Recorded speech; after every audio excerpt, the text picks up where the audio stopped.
Bonjour à tous, c'est Jean-Luc Haut sur sa chaîne YouTube. Aujourd'hui, nous allons encore parler de l'Ukraine avec un système d'origine soviétique qui tire des missiles américains. C'est une image disponible en source ouverte qui montre un système antiaérien ukrainien Buk équipé de missiles RIM-7P Sea Sparrow. Il s'agit de la toute première image rapportée d'un Frenchken SAM, un système antiaérien d'origine soviétique modifié pour pouvoir tirer des missiles répondant aux standards de l'OTAN. Il y a bientôt 2 ans, le 7 janvier 2023, une annonce étonnante paraissait dans la presse. Des systèmes anti-aériens 9K3-7M Buk M1 SA-11 Grafty ukrainiens développés et produits par l'Union soviétique allaient être modifiés afin de tirer des missiles anti-aériens américains. 2 missiles sont avancés, mais pas uniquement sur le Buk, l'AIM-9 Sidewinder et le RIM-7 Sea Sparrow. Une première utilisation réussie en Ukraine avait été confirmée le 17 janvier 2024, mais entre-temps, aucune image de bonne qualité n'était disponible, jusqu'au 25 novembre 2024. Ainsi, depuis hier, les réseaux sociaux affichent un système antiaérien Buk M1 ukrainien dans une cache enterrée. Il ne s'agit pas d'un Buk standard, mais bel et bien de l'un des Buk modifiés pour tirer les missiles américains. D'ailleurs, le 2 RIM-7 Sea Sparrow, la dernière variante du missile Sea Sparrow, sont visibles sur le véhicule.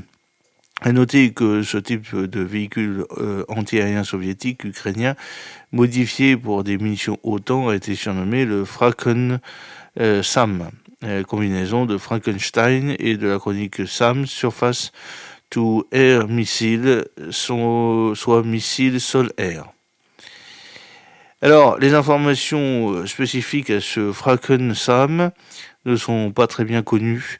Par exemple, en tant que missile à guidage radar semi-actif, le RIM-7P est normalement tiré vers sa cible, illuminé par les radars de poursuite spécifiques. En tant que missile navalisé, celui-ci devait ainsi compter sur la suite de tirs MK91 équipant les navires équipés de Sea Sparrow, du radar d'acquisition MK23 ou encore de l'illuminateur MK95. Ce dernier est extrêmement important car il permet d'illuminer la cible pour que le missile se dirige sur lui. Alors, de fait, est-ce que ce type d'illuminateur est également présent en Ukraine sur d'autres véhicules ou est-ce que c'est le radar Firedome du Buk M1 bande X qui a été adopté? Ce dernier présente l'avantage d'être à la fois un radar de surveillance illuminé et puis mais aussi également d'illumination des cibles pour les missiles.